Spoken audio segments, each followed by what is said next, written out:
In today's video, I'm going to teach you how to boost internet download speed on Google Chrome 100% fast.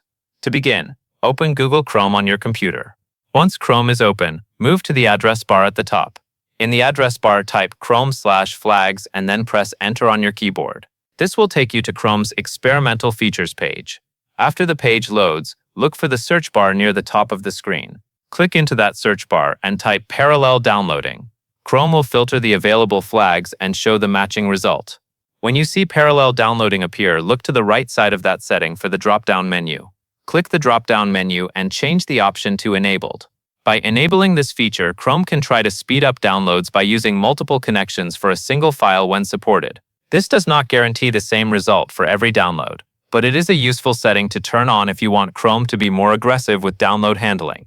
As soon as you enable the setting, you should see a relaunch button appear near the bottom of the Chrome window. Click Relaunch to restart the browser and apply the change. That covers everything you need to know.